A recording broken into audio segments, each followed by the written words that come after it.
they try to find those parts of the deen which may not be clear to some people, and seek to use that for creating doubts in the religion of Islam. Okay, so this is what something Allah Azza wa Jalla mentioned in Surah Ali Imran, ayah number 7. That He is the one who sent down to you, Muhammad sallallahu alaihi wasallam, ayat. In it there are ayat which are muhkamat. Ayat which are muhkamat. Hunna ummul kitab. So the ayat in the Quran, the muhkamat ayat, those ayat which are clear and understood, they are the foundation, and they are the most in the book. And there are the other ayat which are mutashabihat. And there are a number of definitions in terms of what is mutashabih. What is mutashabih? Any ideas? Not clear.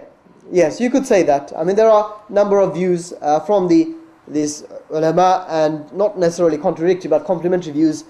They explain it in different ways. One is that sometimes the mutashabih may need further explanation. In itself, it may not be clear, but giving other evidence, it is clarified. Or sometimes that the mutashabih requires further explanation, or it is not independent in itself to be explained, but it needs other proofs. There are other views on that, but we can say as in kind of in brief that ambiguous or unclear and maybe not apparent to some people. Okay, this is the point. They may not to some people, but to others it may be clearer. So that there are ayat which are mutashabih, but for those whose hearts have a disease, zayg, they are the ones who follow the mutashabih. And their purpose is to seek fitnah. Is they look out for the mutashabih, they want to seek fitnah. And look for the interpretation or the meaning of this mutashabih. But Allah says that nobody knows the meaning or the interpretation except Allah, or those who are grounded in knowledge. And they say that all of it, they say, يَقُولُونَ آمَنَّ بِهِ كُلُّ مِنْ عِنْدِ رَبِّنَا. They say, we believe in it, all of it is from Allah Azza wa Jal.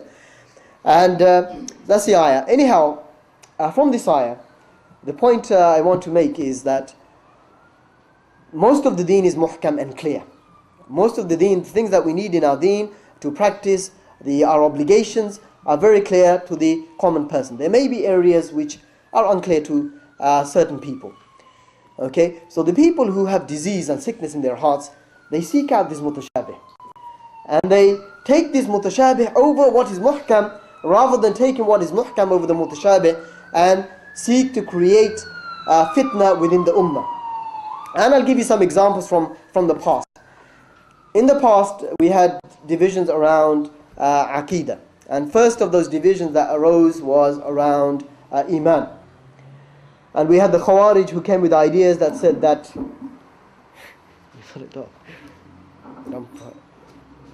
Okay. We had Khawarij who came with the ideas that if somebody commits a major sin, they become a kafir. And their shubha, or their doubt or misconception was that they took ayat in the Quran where Allah subhanahu wa ta'ala warned against sin or condemned people who were committing sin. Right? So they said that person is going to go into hell. So that's what they, in a way you can say these ayat like mutashabih, if you like, they're unclear. But if you look at other ayat which explain that Allah forgives all sins, Allah forgives all sins except shirk, so that is very clear, muhkam. So they took the mutashabih, which is unclear, over that which is clear, and they said someone who commits a major sin becomes a kafir. Alright, that's just one example. And the murji'ah are on the opposite side of that argument. There came people who said, they came across the ayah in the Quran, Allah says, وَهُوَ مَعَكُمْ أَيْنَمَا كُنْتُمْ, that He is with you wherever you are. This, you could say, is a little unclear, ambiguous. What does it mean? Allah is with us. Does it mean Allah is literally physically with us? Right? So some people came and they took this ayah and they said Allah is with us now, here, physically. Allah is everywhere. And they overlooked over 1,000 proofs which establish Allah subhanahu wa ta'ala being above His creation, separate from His creation. Over this one ambiguous or unclear ayah. Right? So that's some examples. And you had these were the Mu'tazila, the Jahmiyyah, the Qadariyah did the same things about Qadr. They rejected the Qadr of Allah Azza wa Jal because they said if there is Qadr, then that would be dhulm. How can Allah decree everything and then people, they're doing what it's already decreed, then how can Allah reward or punish people? That would be unjust, right? And Allah subhanahu wa ta'ala said in the Quran that Allah does not do any dhulm. So they took that understanding of that ayah, which we could say, okay, let's say it is ambiguous, over all of the other muhkam evidence which shows that Allah has decreed, Allah has written down what is going to happen in creation, and they ignored all of that. And today, we have people who come along, they tell you, La ikraha fi deen.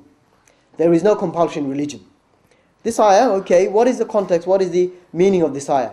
We can say perhaps it's a little ambiguous. And they overlook the muhkam evidence in the Quran and the Sunnah of the Messenger sallallahu alayhi wasallam, which talk about jihad, which talk about somebody avert or giving up the deen of Islam, that their punishment is capital punishment. So they come with these shubuhat and these mutashabihat, these ayat, and they overlook what is muhkam in the book of Allah Azza wa Jal and the Sunnah of the Messenger sallallahu alayhi wasallam, and this is how they create fitnah for themselves and fitnah for the Muslims as well. And that's why Rasulullah sallallahu alayhi wasallam, after reciting this ayah, he said that if you see those who follow the mutashabih, then they are the ones who Allah has named, so beware of them. So we should be aware of these people who come to us with these arguments. And there is an incident during the time of Umar radiallahu ta'ala an. There was a man, he used to go around asking about the mutashabih.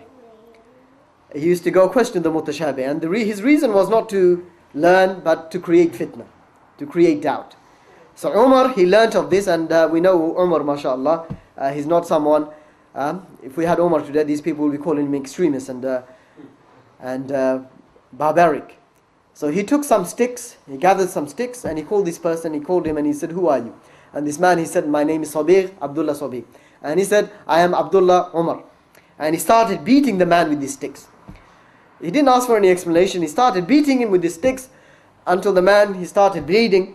And the man, he said, okay, Amirul Mu'mineen, that belief, that idea that I had is gone now. Okay, so he lost that thing. So Umar taught him a practical lesson that you don't go around creating fitna for the Muslims by questioning these shubuhat, these mutashabih, because the reason is not to learn, but he wanted to create the fitna, and this is what he practically did. If I can, brothers, inshallah, in the few minutes that I have left, inshallah, actually I haven't covered some of the things that I had in mind. The last one of the other points on this is. If I can extend this period, we can decrease the other one, inshallah.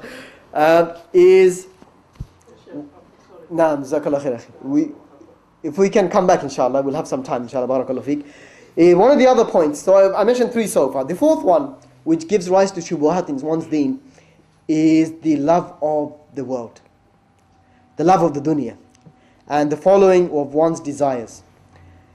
And this is something that we all need to be wary of. And not only affects the common person, it affects the ulama. It affects the scholars, the people of knowledge. So if they not have a strong connection with Allah Azza wa Jal, the world can come to them and they can turn away from Allah Azza wa Jal after having knowledge and having belief and practice as well. And that's why Shaykh al-Islam Ibn Taymiyyah, he says that اتباع الأهواء في الديانات أعظم من اتباع الهوى في الشهوات. He says following the desires in regard to deen is worse than following the desires in regard to personal whims. And in this, Allah subhanahu wa ta'ala gives us a very important lesson, or tells us about this particular incident that happened. And it's mentioned in the Quran as a kind of, if you like, a permanent reminder, so that we don't forget. Allah mentions about this person when he says, وَاتْلُ عَلَيْهِمْ نَبَأَ الَّذِي آتَيْنَاهُ آيَاتِنَا فَانْسَلَخَ مِنْهَا فَأَتْبَعَهُ الشَّيْطَانُ فَكَانَ مِنَ الْغَاوِينَ. Allah mentions that, and recite to them the story of him to whom we gave our ayat, but he threw them away, so shaitan followed him up, and he became of those who went astray. This was, in the books of tafsir, they say this was regarding an alim of the past, who was known as Bal'am. His name was Bal'am. He was an alim, had knowledge of Allah, knowledge of the scriptures, But he gave up on all of that, and he turned away from the Deen and became misguided. And Allah mentions further this, وَلَوْ شِئْنَا لَرَفَعْنَاهُ بِهَا وَلَكِنَّهُ أَخْلَدَ إِلَى الْأَرْضِ وَاتَّبَعَ هَوَاهُ. And had we willed, we would surely have elevated him therewith, but he clung to the earth. أَخْلَدَ إِلَى الْأَرْضِ. So he wanted the worldly life and followed his vain desire. So his description is the description of a dog. If you drive him away, he sticks his tongue out, or if you leave him alone, he sticks his tongue out. Such is the description of the people who reject our signs. So relate the stories, perhaps they may reflect. And this is a very important lesson for us, all of us. If this is an alim, man of knowledge, who after having knowledge gave up on all of that and threw it behind his back and turned away from Allah Azza wa Jal, what any one of us with less knowledge